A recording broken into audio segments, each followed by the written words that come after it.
Halo Urbaners, dimanapun kalian berada, bagaimana kabarnya? Masih suka nonton IQ7 sendirian? Nggak ada pasangan? Sama. Kali ini sangat seru sekali karena film ini sempat mempengaruhi hidup saya, dimana karena film ini saya sempat botak karena ingin mengikuti si tokoh utama yang botak juga. Ya karena waktu itu keren aja gitu, botak pelontos kayak si tokoh utama di film ini. Tapi ternyata ekspektasi tidak sesuai realita. Saya malah mirip Saitama, anjir, nyesel saya. Jadi film ini berjudul Hitman Agent 47, dirilis tahun 2015 dengan rating yang nyaris di bawah rata-rata, yaitu 5,7. Tapi cukup keren sih buat saya pribadi. Ya mungkin karena dialog yang kurang matang dan alur yang terkesan buru-buru, tetapi secara keseluruhan sih seru sih. Ya udah, langsung saja kenakan handsfree, simetriskan posisi rebahan. Selamat menonton dan check it out. Get it when I get back.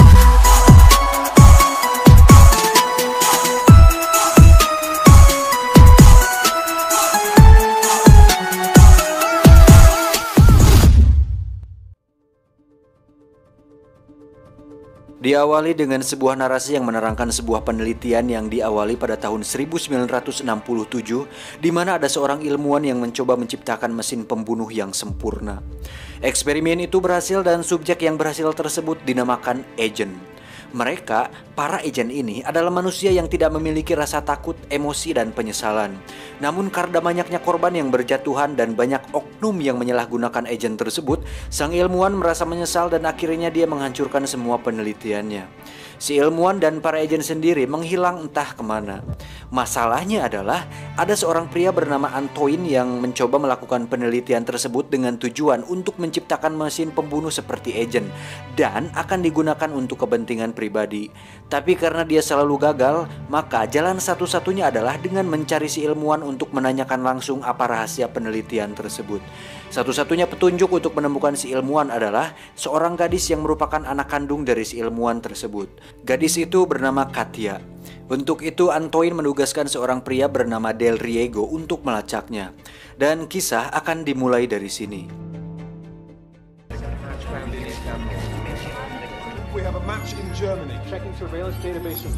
Setelah Del Riego berhasil melacak lokasi Katia, tiba-tiba terjadi sabotase yang menyebabkan Del Riego harus dievakuasi. Di tengah perjalanan, semua mobil anak buahnya hancur oleh bom dan senjata yang sepertinya sudah diatur sebelumnya.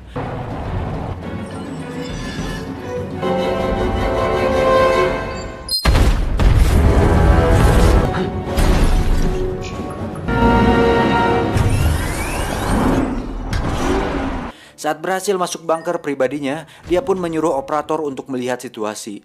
Namun tak diduga, para operator itu sudah tewas. Dan kedua anak buahnya pun tewas juga. Dan ternyata, itu semua dilakukan oleh hanya satu orang pria, dan orang itu adalah Agent 47.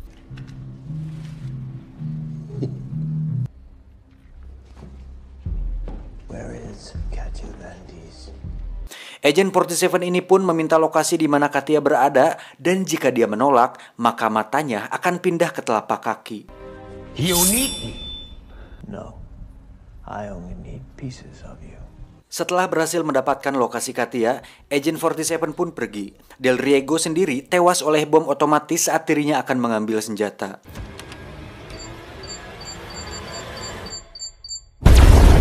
Dari situ terjadi pertarungan jarak dekat antara Agent 47 dengan beberapa anak buah Del Riego yang tersisa. Namun mereka semua tewas dengan mudah. Dan adegan ini nampak seperti adegan John Wick, di mana dia menggunakan senjata api namun dalam jarak dekat. Dan saya sedikit penasaran, jika Agent 47 diadu dengan John Wick, kira-kira menang siapa ya? Tetap menang Saitama sih. Dan inilah Agent 47.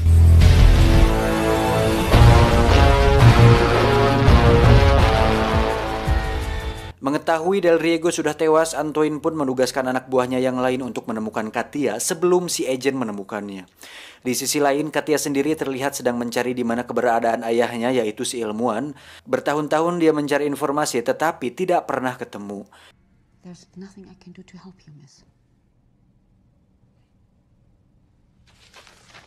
Saat dia berjalan di luar, seketika dia berhenti dan melihat kilasan masa depan di pikirannya. Dan faktanya adalah Katia ternyata memiliki kemampuan melihat masa depan seperti dalam film Next 2009 yang sudah saya bahas kemarin. Jadi, Katia ini ternyata sempat dijadikan eksperimen juga oleh ayahnya dan eksperimen tersebut ternyata lebih canggih daripada si agent itu sendiri.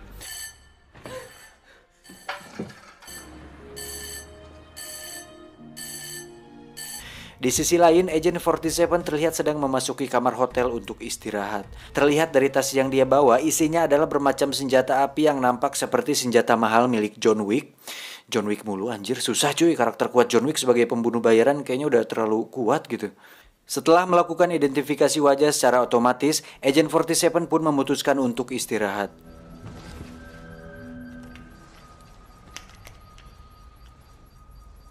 Satu hal yang menarik adalah Agent 47 tidur dengan posisi duduk dengan dua pistol di sampingnya. Dan ya, seperti kebanyakan pembunuh bayaran, film Leon the Professional juga melakukan hal yang sama. Jadi kalian pasti tidak terlalu terkejut. Singkat cerita, lokasi Katia pun ditemukan. Katia sendiri terlihat sedang berada di kamarnya, dan setelah pencarian selama beberapa tahun, akhirnya dia berhasil mengetahui di mana ayahnya berada. Dan ayahnya tersebut berada di Singapura. Untuk itu Katia pergi ke stasiun untuk naik kereta. Tiba-tiba ada seorang pria bernama John Smith yang mengaku dikirim untuk melindunginya dari si agent. I'm here to stop him. Dari situ terjadilah kejar-kejaran, dilanjutkan dengan pertarungan antara John dan Agent 47 di mana mereka berdua hampir dilindas oleh kereta api, namun berhasil selamat.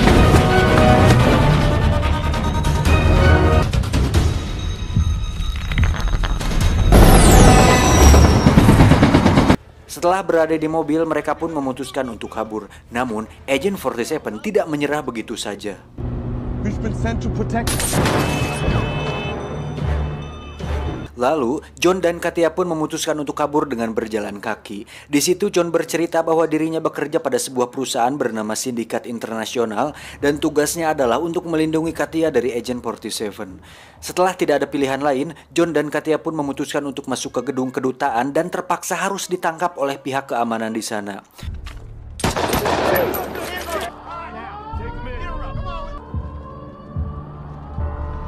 Di sana Katia pun menjelaskan bahwa dirinya dikejar oleh seseorang pria yang akan membunuhnya.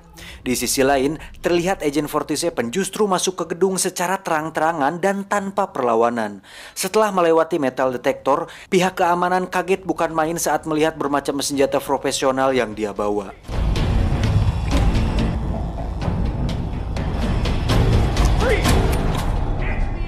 Agent 47 pun terlihat sudah berada di dalam ruangan interogasi. Ini adalah Mr. Sanders, dia pun mencoba menginterogasi Agent 47 untuk mengetahui siapa dia. Namun Agent 47 justru memainkan psikologinya di mana Mr. Sanders dibuat emosi sehingga memasukkan peluru ke senjatanya dan mengatakan untuk jangan main-main karena kau sedang terkunci di sini bersamaku. Agent 47 pun menjawab, "No, Mr. Sanders, kau yang terkurung bersamaku." Lalu aksi slow motion keren pun terjadi. No, Mr. Sanders, you are locked in here with me.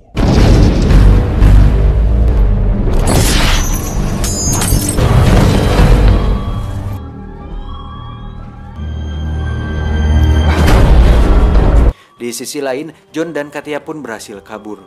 Si agent menyamar sebagai pihak keamanan dan berhasil lolos. Lalu dengan kemampuannya, si agent mencoba menembak Katia dari jarak jauh dan beruntung hanya sedikit menyerempet lengan kirinya. I don't understand.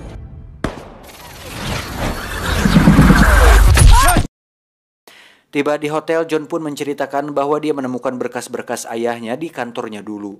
Di situ tertulis bahwa ayahnya berhasil mengubah Katia sejak kecil dengan menyuntikkan serum khusus yang ternyata itulah penyebab Katia memiliki kemampuan untuk bisa melihat masa depan walaupun hanya 2 menit. Tak lama telepon pun berdering, tiba-tiba si agent masuk dan menembak John. Katia pun dipukul hingga pingsan dan sadar-sadar sudah terikat di sebuah kursi. Di sinilah fakta sebenarnya akan terungkap bahwa si agent tidak bermaksud membunuh Katia, tetapi justru menyelamatkannya. Karena ternyata John adalah utusan Antoine yang seperti kita tahu dia ingin menggunakan Katia untuk menemukan ayahnya. Agent 47 pun mengatakan bahwa waktu kecil Katia dan dirinya berteman baik hingga terpisahkan saat penelitian tersebut dihentikan. Agent 47 pun memaksa Katia untuk menggunakan kemampuannya untuk bisa meloloskan diri dari ikatan tersebut. Dan di sana sudah ada mesin pesawat yang siap menghancurkannya. Dalam keadaan tersesat, Katia pun akhirnya fokus dan berhasil meloloskan ikatan tersebut dengan tepat waktu.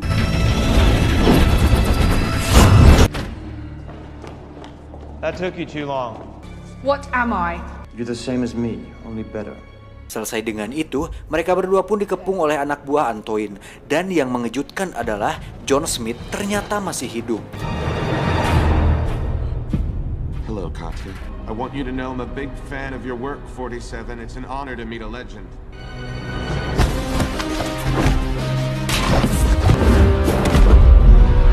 I'm better. Say it. Say it!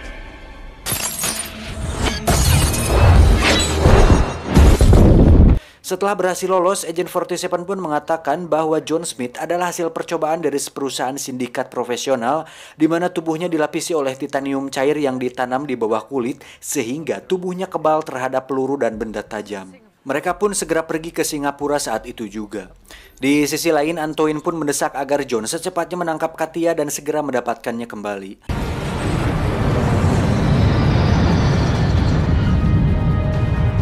Setelah tiba di sana, akhirnya Katia pun bertemu dengan sang ayah untuk pertama kalinya setelah beberapa tahun tak berjumpa. Di situ sang ayah mengungkapkan bahwa tujuan dia meninggalkannya untuk menghindarkan Katia dari bahaya. Tak lama, muncullah anak buah Antoine, tetapi mereka berhasil selamat dengan menggunakan sebuah mobil merah yang keren.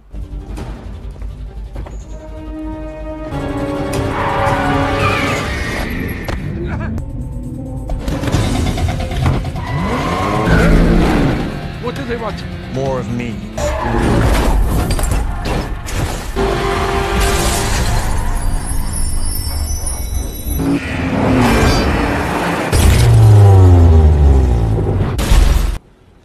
I want all units on station. We take them in the city. Dari situ terjadi kejar-kejaran di antara mereka hingga sampai ke pusat kota. Namun para anak buah Antoine melesatkan tali kawat untuk mengikat mobil yang dikendarai mereka hingga mobilnya selip di tempat.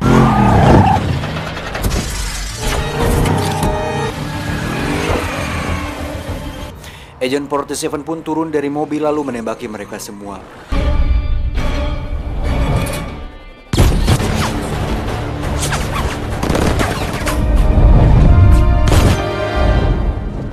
Saat akan kabur, sang ayah pun berhasil ditangkap dan dibawa ke markas Antoine.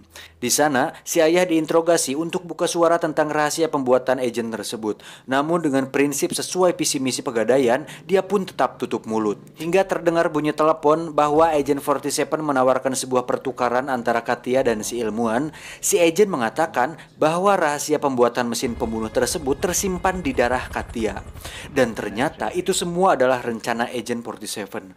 Katia pun mendapatkan helinya ke gedung.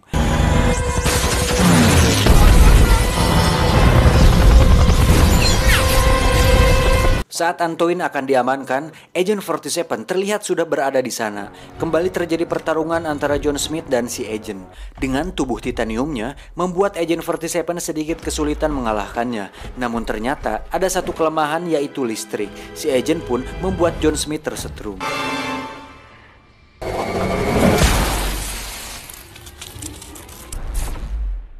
Antoine sendiri terlihat sedang akan kabur menggunakan helikopter bersama si ilmuwan. Di sisi lain, Katia dan Agent 47 terlihat sedang berada di lift untuk sampai di atas.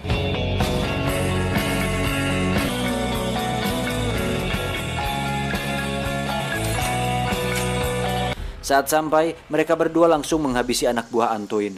Namun ayahnya berhasil dibawa kabur oleh Antoine. Tapi bukan film namanya jika tidak ada rencana kedua, karena ternyata si ilmuwan membawa sebuah bom yang ditanam di inhaler miliknya, sehingga dia tewas bersama Antoine. Tak lama si agent pun menelpon kliennya untuk mengkonfirmasi bahwa Antoine sudah tewas. Dan faktanya, selama ini si agent ditugaskan oleh seseorang untuk menghabisi Antoine dan Katia.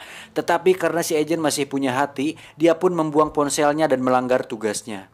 Tanpa mereka sadari, si atasan tersebut mengirim seorang agent yang lain untuk membunuh Katia dan Agent 47. Dan agent lain tersebut adalah Agent 48 yang merupakan cloning dari Agent 47 yang sudah ditingkatkan.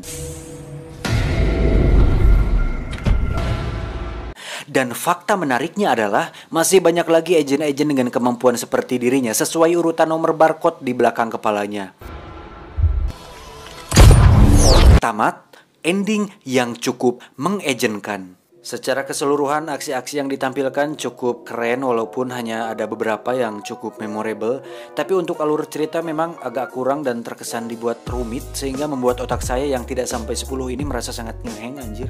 Dan pesan yang bisa kita ambil dari film ini adalah jangan memaksakan botak agar terlihat keren seperti Agent 47 karena saya juga menyesal melakukannya.